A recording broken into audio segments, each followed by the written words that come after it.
تو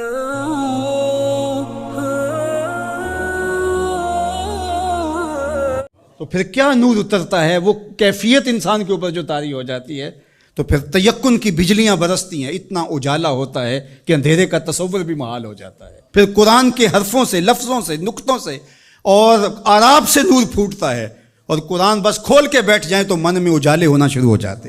جب یہ تیقن انسان کے ساتھ جڑ جائے، چے جائے کہ قرآن کھول کے پڑھا جائے، سمجھا جائے، مفاہیم و مطالب کو جو ہے وہ سمجھنے کی کوشش کی جائے، یا کسی عالم یا کسی صاحب نظر کی صحبت میں بیٹھ کے قرآن سیکھا جائے، پھر تو جو روشنیاں برستی ہیں، من میں اجالے ہوتے ہیں۔ یہ تیقن کہ یہ وہ حبل اللہ المتین، یہ اللہ کی وہ لٹکتی ہوئی رسی ہے جس کا ایک سرا رب کے ہاتھ میں ہے اور دوسرا ہمارے ہاتھ میں ہے، تو پھر قرآن کے حرفوں سے بھی نور پھوٹتا دکھائی دیتا ہے۔ کیا روشنیاں من میں اترتی اور کیا اجالے من میں پھوٹتے ہیں۔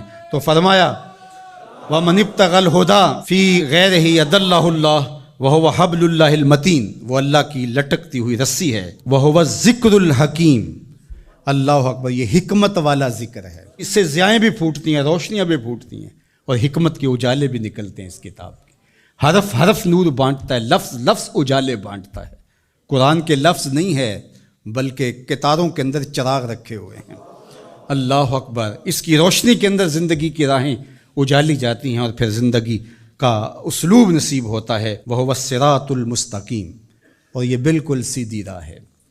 سیدھی راہ قرآن بتاتا ہے۔ قرآن کی رہنمائی حاصل کرنے والے کبھی بھی گمراہ نہیں ہوتے، ان کی راہیں کبھی گم نہیں ہوا کرتی۔ پھر ارشاد فرمایا هُوَ الَّذِي لَا تَزِيغُ بِهِ الْأَهْوَاءُ، اللہ اکبر، یہ ایسی کتاب ہے جو خواہشات کو بے قابو نہیں ہونے دیتی۔ یہ کتنی بڑی بات میرے حضور نے فرمائی۔ انسان اپنی خواہشات کے پیچھے ہی لگ کر کے گمراہ ہوتا ہے۔ بلکہ میں آپ کو ایک اور بات بتاؤں، اور وہ یہ کہ ہر دور کے اسلوب بدلتے ہیں۔ اب خط تو نہیں آتا، اب میسج آتا ہے۔ دور بدل گیا ہے نا۔ اب اونٹوں کے اوپر تلواروں سے لڑائی تو نہیں، اب تو بٹن دبانا ہے اور میزائل فائر کرنا ہے۔ تو مختلف ادوار کے اسلوب بدل گئے ہیں۔ تو جس طرح چیزیں بدلی ہیں، خط کی جگہ میسج آ گیا، اور جو ہے تیر و تفنگ کی جگہ یہ میزائل سسٹم آ گیا، اسی طرح اب بت لوہے کے، پتھر کے اور لکڑی کے، یہ پیتل کانسی کے بت نہیں رہے، اب خواہشات کے بت رہے، اب اناؤں کے بت بن گئے، آرزوؤں کے بت۔ اللہ نے فرمایا کہ وہ شخص جس نے اپنی خواہشات کو اپنا معبود بنا لیا۔ اب یہ امت لکڑی، کانسی اور مٹی کے بت تو نہیں پوجے گی، یہ خواہشات کے بت ہیں، انا کے بت ہیں، جو امت کو پارا پارا کر دیں گے، جو امت کو تقسیم کر دیں گے۔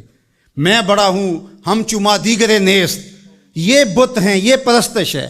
لیکن اگر قرآن سے جڑے رہو گے تو تمہارا رب قرآن کی برکت سے تمہیں اس بت کے آگے بھی نہیں جھکنے دے گا۔ قرآن سب سے بہتر تزکیے کا اسلوب اور انداز ہے۔ اللہ اکبر، اس لیے فرمایا کہ جب تزکیہ ہوتا رہے گا تو پھر نفس میں آوارگی نہیں آئے گی۔ اس لیے قرآن کی روزانہ کی بنیاد پہ جو تلاوت ہے وہ انسان کی زندگی کے اندر نظم پیدا کرتی ہے۔ اللہ نے چاہا تو آئندہ کچھ برس کے اندر جمعۃ المبارک کے خطبے کے دوران ہی انشاءاللہ قرآن مجید ترتیب سے ہم شروع کر کے کوشش کریں گے کہ جو ہے وہ والناس تک اس کی ضروری توضیحات اور تفسیرات جو ہے وہ آپ کے سامنے رکھی جائیں، اور یہ قرآن مجید کی کلاس کی شکل اجتماع جمعہ اختیار کر کے رہے۔